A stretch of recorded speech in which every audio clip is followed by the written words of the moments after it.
Picture this: cars that were once flying off lots are now stuck on them, with prices and loan payments skyrocketing.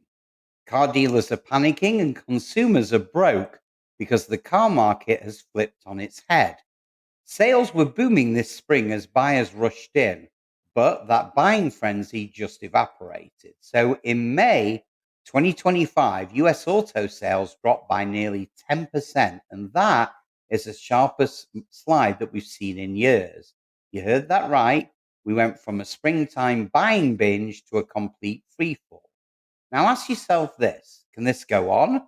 Can Americans keep shelling out tens of thousands for cars, or will this whole bubble burst? So, welcome to the Financial Freedom Network, the financial channel that fills your wallet, makes you money, and boosts your credit. Before we take a deep dive on this subject, hit that like button and subscribe to get notified when we produce another video that affects you personally. And I promise you'll appreciate it. So, buckle up and let's plunge straight in. So tariff talk turned into real pain.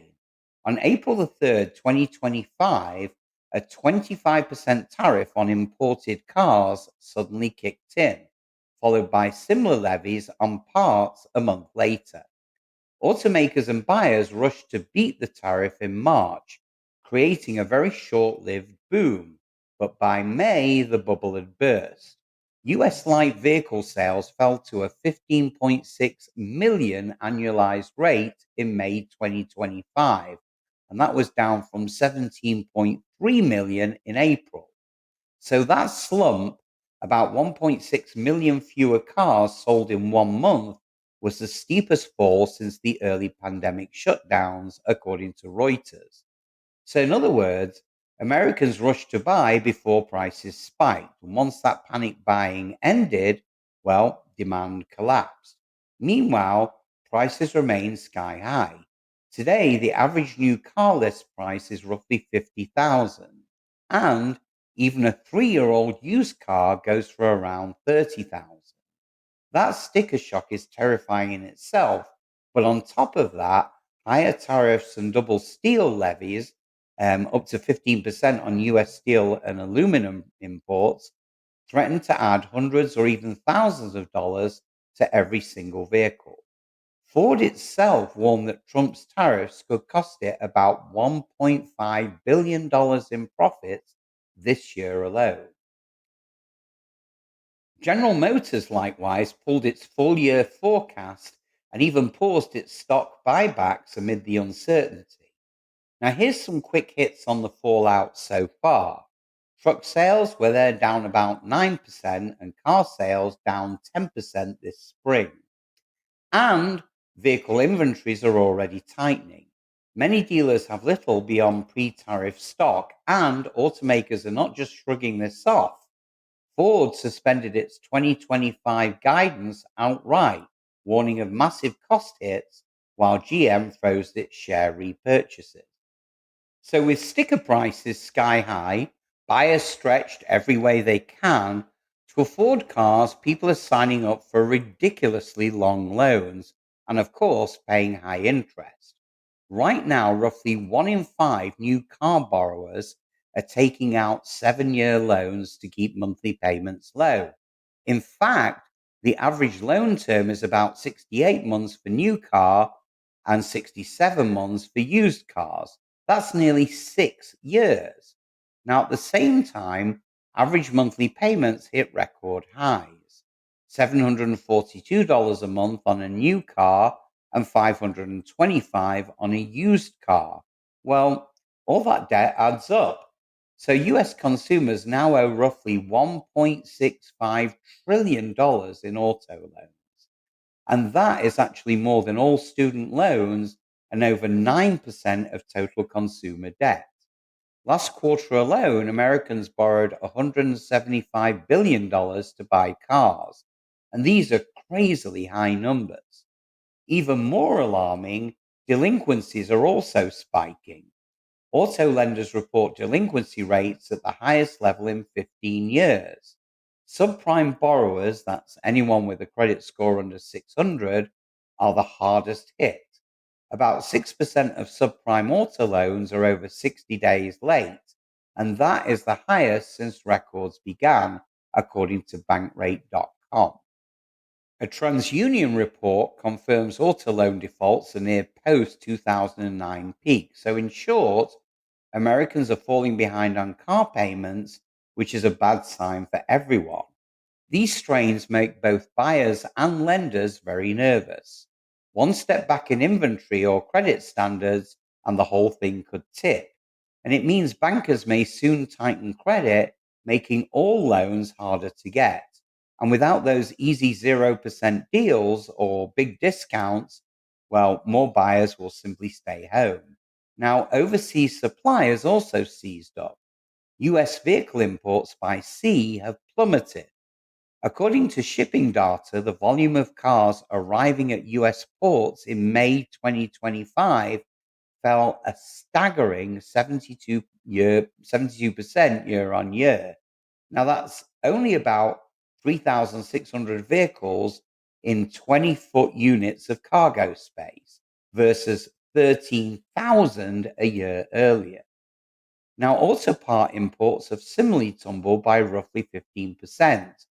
These cliff dives in imports mean dealerships and factories are waiting on shipments that simply aren't coming. Many automakers are literally holding cars overseas to avoid paying that 25% duty. The result? Depleted inventory and stalled production. In fact, most US dealerships have some pre tariff stock, but new arrivals, well, they're just drying up fast. And just to add pressure, steel and aluminum tariffs were recently doubled to 50%, which could tack on hundreds of dollars a car, even up to 2 to 3,000 on more expensive models. Now, this supply shock hits across the board. It's not just imports of finished cars, even components are affected. Every car contains parts from around the world, from electronics to transmissions. Once those parts incur tariffs, all cars get more expensive. Indeed, Ford reports that every new model in its lineup will feel a hit, American label or not. Bottom line, tariffs don't jack up import prices, they also raise costs industry wide. Now, you might hear politicians say, just buy American made. But unfortunately, this myth won't save us. Even the most American cars on the road are patchwork global builds. For example, a recent analysis of North American vehicles shows that only about 30% of the Ford's F 150 parts come from the US or Canada. The rest, well, they're foreign sourced. And even Tesla's Model Y, the most American car of 2023, still has roughly 30% foreign parts. Just think battery cells and electronics that come from Asia. In fact, the Chicago Fed notes the average North American assembled car is roughly half foreign content. So, when tariffs hit, every vehicle on the lot effectively gets pricier. A 77,000 pickup could see a $20,000 spike when you factor in auto part tariffs. Now, these costs cascade. Higher prices on new cars spill over to used car prices, to repair parts, to everything that's auto related. So, the big question is, who really loses when the car market collapses? Well, if the auto market collapses, it's not just dealers and buyers who get hurt, it ripples through the entire economy. Now, the US auto industry supports about 10 million jobs. Midwest and South plants may slow or shift output, costing jobs at suppliers and local businesses. Michigan economists estimate even a 2% drop in US vehicle production could wipe out thousands of jobs across the auto cluster. Financially, more defaults on the $1.65 trillion in auto loans would hurt banks, credit unions, lenders, and investors in auto backed securities. Now, lenders might respond by tightening credit standards for all loans, squeezing consumers on everything from mortgages to appliance financing. For consumers, that pain is already real. So without 0% deals or rebates, well, average payments are through the roof. Many buyers are stuck in negative equity or risking repossession. And look around. There's no more 0 for 60 months or massive holiday discounts on the horizon. So, as one industry expert put it, automakers can't afford to eat all those costs on their own. So, relief deals are quickly fading. Finally, the car market is a bellwether for broader consumer health. Americans' wallets are maxed out. Consumer confidence is sinking. Credit card debt is surging. And now record auto debt looms. If the car market tanks further, it could signal trouble for the overall economy. In a worst case scenario, a feedback loop of defaults and layoffs could drag down home sales, retail spending, and even more. So here's the bottom line: the chaos in the car market is a canary in a coal mine. Consumers are already at breaking points, and with tariffs and debt pressures intensifying, the next few months could be really brutal. So, if this is what strong economy looks like, imagine what happens when the real downturn hits. So, if you found this analysis helpful, hit that like button and subscribe for more deep dives into the economy. And hey, check out our next video on why 60% of Americans struggle with basic living expenses. Thank you for watching as always, and stay financially savvy out there. See you on the next one.